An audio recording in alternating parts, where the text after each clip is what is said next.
Attorney Rufil Fernandez Banyok. Attorney Rufil Fernandez Banyok. Straight to the point. O karon, ania ang inyong anchorman. Quid adversus veritatem sed pro veritate. Wa kitay mahimo aron sa pagpakigbatok sa kamatuoran, kundi aron sa pagdapig sa kamatuoran. Straight to the point. Luzon, Visayas ug Mindanao, Pilipinas, ug sa katawhan kutob sa mabot sa tong Sibya sa tibuok kalibutan via internet. Maimbuntag og kumusta live gikan sa Queen City of the South, Cebu City, Philippines. Welcome nining atong tulumanon ug inyong tulumanon. Straight to the point. Kini gyapon niyo boss kalagad sa kahanginan sa kasamang Rufil Fernandez Banyok. Mao'y pareha makiguban kaninyo nining laing adlaw sa atong pagpakigbisog. Adlaw karon mga higala nga Biyernes o pizza 13 na. Nining buwan karon mahigala sa Marso tuig 2026. Straight to the point. Friday the 13th karon mga kaigsunan. Matod pa sa mga patutuo sa mga katigulangan day kuyaw ko ning Friday the 13th, no?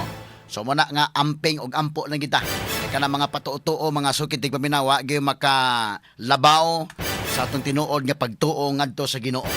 Og karong adlaw sab kay pizza 13 man moron tin dagkot mga higala alang sa mga Katoliko with due respect sa mga naa sa laing tinuuhan kadto mga debuto ni Senior San Antonio de Padua. Matag 13 sa Mayo kana, matag 13 kana sa buwan. Unya 13 sa Hunyo ang fiesta. Pero matag 13 sa buwan mao kana ang tindagkot. Unya dito pod mahigala sa Birhen sa Simala. Tindagkot sab karon mga suking tigpaminaw. Straight to the point. Sa gihapon na tagpagtagad ng mga issues nga may labot ang lungsod, nagbagang mga expose, nagunang mga reports, dinhi lamang gihapon mga higala sa atong paguban-uban nining atong tulumanon ug inyong tulumanon. Straight to the point. Naguna sa tumaysgutanan karong nga buntaga mga kaigalaan, wa na gyud kaagwanta ang Malacañang, gitangtang na gyud si Cristina Garcia Frasco isip Tourism Secretary. Ato nang liniagi kataw-katawa mga higala kay dugay ra. Dugay ra mga higala nga gipabati-batian si Frasco. Dugay ra mga higala nga medyo kini ni anduna na rin mga sinyalis apan kapit tuko lang gyud mga higala sa Cristina. Naisama mga higala ni General Torre mga sukin tigpaminaw nga Nicolas Torre nga di gyud mo resign sa PNP. Bahala na doon na nagitudlo mahigala nga sinaltatis di gyud paugat gyud siya. Giululuhan mahigala si Torre nga sige lang kay itudlo ka isip General Manager sa MMDA.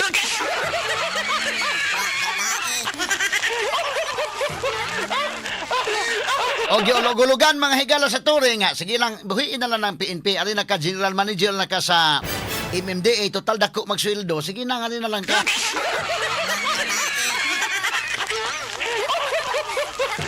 Nata nagpagtagad do butaga mga kaigsunan ha. So saon nimo imagine ang PNP General lahi gyud kay tibuok Pilipinas pag mong cover nimo indeken. Nya ang MMDA mahigala gamay gyud no. Bisan sa pag imagine pero imo lang mahigala nga sagol ulog-ulog sige lang okay ba ni. Aron lang gyud mga higala nga mobuhi sa pwesto kay kun dili mobuhi sa Torre. Di man gyud mga kagalaan maka 4-star general si General Nartatis. Askang problema ha gyud mga sukid tigpaminaw. Muna nga gihatagan og pwesto lain mga sukid tigpaminaw. Karon si Cristina sab, bisan pa man sa daghang palpak.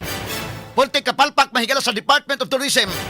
Naiwit kita sa ato mga silingan nga mga nasod, Grabe nga pagkaiwit, grabe nga pagkabiyaan nato. Labaw sa tanan mahigala ang Thailand, ang Vietnam, ang Malaysia.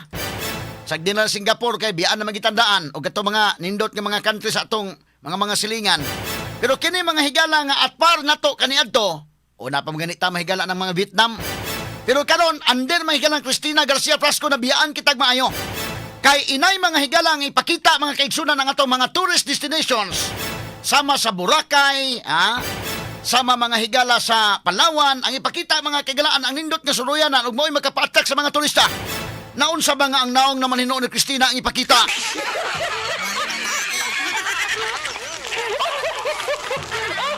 Askang di malasang naong nga gyud, di malas gyud. At ni agi katawa mahigala dugay ra. Pero Cristina mahigala nakasabot ko siguro di gyud bugtapit tuko gyud. Nakaron mahigala ang Malacañang ni-announce na gyud tangtang na Unya tangtang si Cristina Garcia Frasco. Aron nga di may ubos mga higala nga sama kang Torre. Giinan lang sige lang kay tagaan lang kaglain nga kini ni ang posisyon. Unsa nga posisyon ang gihatag ni Cristina? Unsa nga posisyon kini? Bida, karon bagyo ko kabati ni posisyon na inday ken. Bita-bita pa may galas ni Nicolas Torre kay kanang MMDA nakabati naman kita na posisyon na. At least naa mga kaygalaan. Lahi gyud PNP chief ka kay Pilipinas gyud gidamala gida. Kana mahigalang MMDA Metro Manila raman mga sukid paminaw. Pero kini ning bita-bita nakabati naman ta pero kini kay Cristina karon ba ta makabati ani? Usa ka posisyon nga gituyo gyud manghigalag himo ano pag ulog-ulog ni Cristina.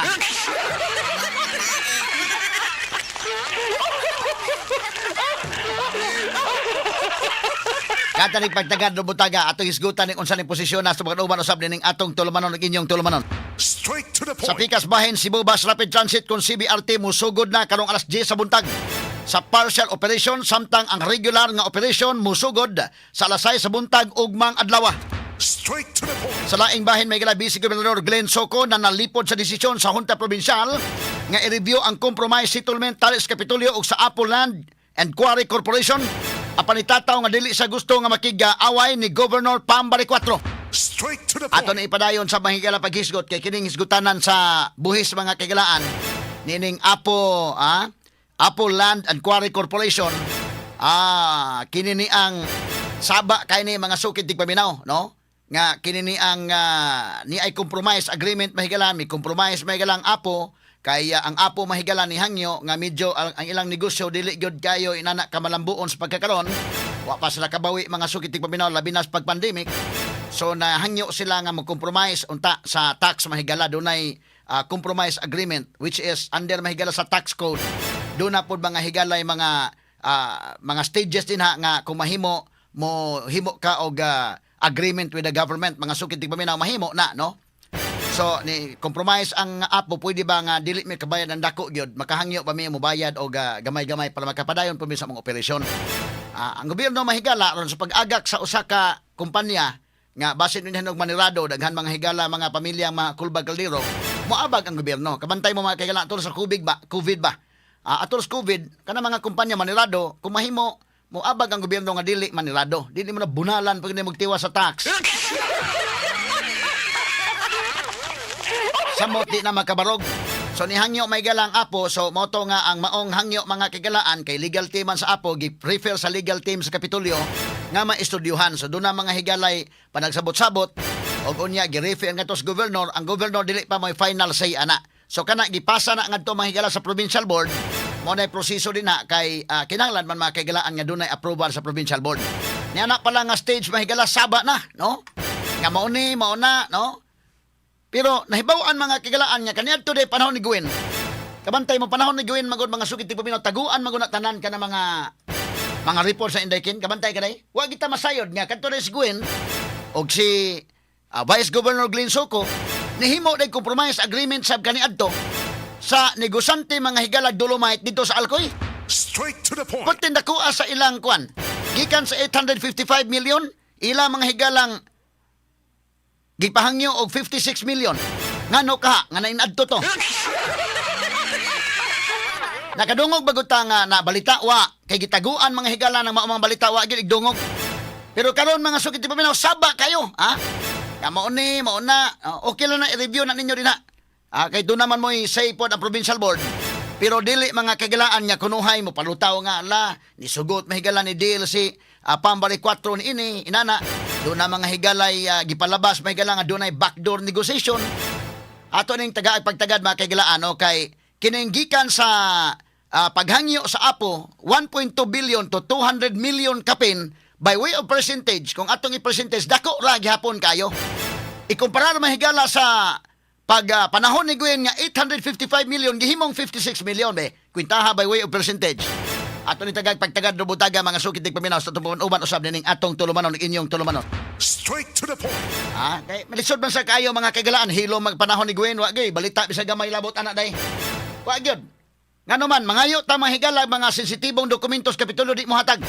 Unya kasi Gwen mga higala di mo hatag ang provincial board iyata ng kauban wa gyud. Why nilusot sa media mga sukid tigpaminaw. Straight to the point. Pero sa pikas bahin, kinipod mahigala, makahatag mga kagalaan o kinini ang dugang atensyon ni Pambari 4 nga magbantay ka din hagyod kay og duna mga higalay mga sudlan nga mga transaksyon ang gobyerno, considering mahigala ang provincial board, dili mahigala kauban ni Pambari 4, ikaw ro gigibantayan sa tana. So bantay sa gikadiha, double time ang pagbantay. Straight to the Nagataring pagtagad rubutaga mga higala sa uban karon ning atong tulumanon ug inyong tulumanon. Straight to Pero sa isyu mga higala nga nabibiim na si Pam or si Gwen mga sugid ti paminaw lahi na nga isgutanan tungod kay naaman mga higala sa pwestos Pambari 4. Nya lisod man mga higala og di kamo sakay-sakay sa Malacañang basta di ka kaabtan sunod tuig.